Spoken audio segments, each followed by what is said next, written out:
Go ahead, what do you want? Don't make any mistakes or you'll be on YouTube. No thank you, I don't want any of your shit. I'm in my own home. Get a search warrant.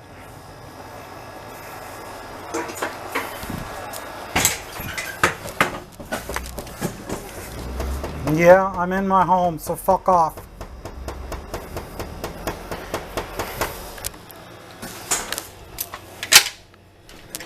How you doing, sir? Not good. This guy comes in here insulting me and throwing all kinds of lies around.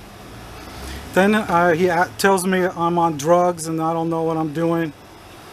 Are you the one that called? Yeah, no, I didn't call. What's going on today? This guy came in here and started. We're going to separate these two so I can hear you speak. Alright, so. Okay. Gotta save the air conditioning. That way we can hear your side of what's going on and I ain't got to hear him jibber jabbering in my ear. So what's going on? Okay, this guy comes in here and said, how much do you want for this belt buckle with the motorcycle? And I'm thinking, and I said $15. He says, 15 cents? And I said, what the hell? No, not 15 cents. $15. Then he said, oh, well, I like 15 cents better. Right. Then he's like, I bet you didn't pay but $2 for that at a garage sale. And I was like, nope, I paid $10 for it. Somebody brought it into me. Then he's like, I used to run a business like this. I know you can't remember the prices of everything.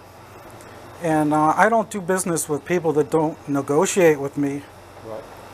So... I'm guessing he tried to haggle you down a little bit? No, no, I don't know if he did or not, but then he just kept saying, oh, you must be high on something. I worked in law enforcement. I can just tell by looking at you. Right. And then he says, see, you're all... It's in there. Oh, in your case? So I was like insulted because I've never been high or drunk in my life. Right. So, and he has the nerve to tell me he's an expert at just looking at somebody and telling me that. So I was pretty insulted by that as well. Yeah, everybody thinks they're expert.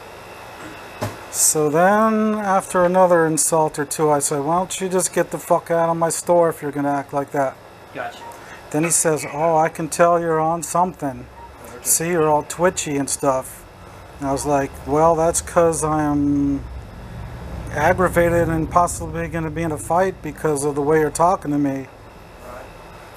And apparently he wanted to twist my words around and say that I was saying I was going to fight him, but I was just explaining to him why I was nervous, because I don't have situations like this happening to me very often, and it is my store and I have the right to refuse service to anybody. That's right. You do.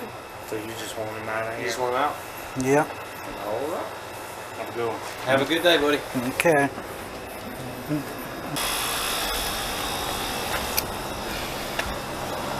What are you still waiting for?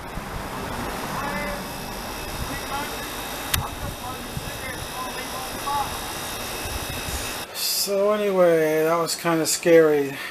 This guy calls the cops on me and tries to get me arrested out of my own place.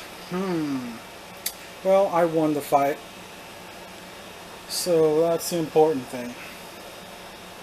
So, as you can see, he was trying to further intimidate me by staying in front of my store and smoking a cigarette after he lost the argument with the police. What? That was really funny how he did that with his girlfriend here. Now she knows he's just a loser, and she's a loser for being with him. We're not in high school anymore, so if you want to come into my store and intimidate me, you're going to be on the losing end just like that guy.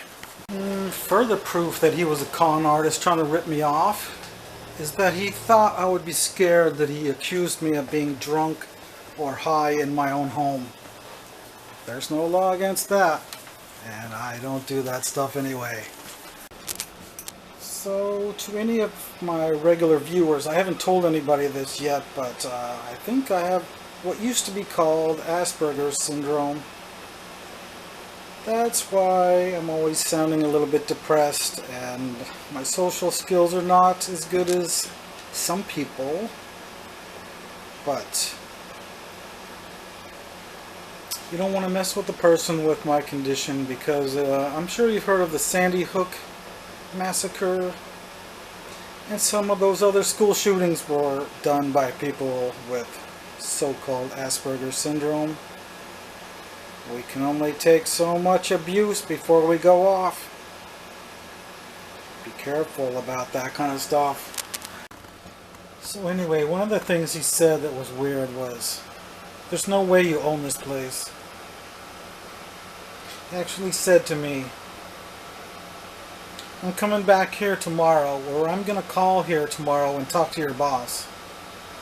I was like, first of all, we don't have a phone here. Secondly, he won't get my boss because I run this place, I own this place, and everything in it. He's like, no way do you own this place. In a way, that would be considered a compliment.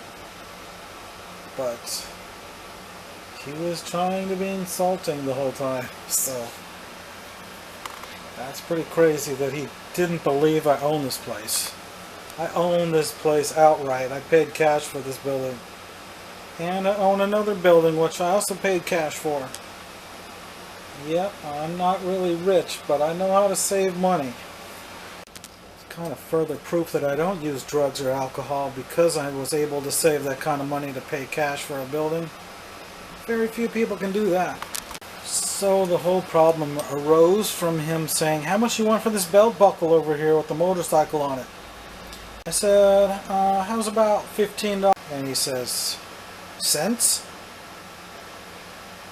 I said, no, dollars. Who's going to sell anything in an antique store for 15 cents? And he says, oh, well, I bet you anything you only paid like $2 for that at a garage sale. Nope, I paid $10 for it. And he says, no, I don't believe it. Why don't you go look in your book to find out how much you bought it for, so I can negotiate with you. I don't deal with people if they aren't willing to negotiate with me. And at that point, I was already about to tell him to get the fuck out. But I held my tongue. And after he insulted me several more times, then I did tell him, why don't you get the fuck out of my store?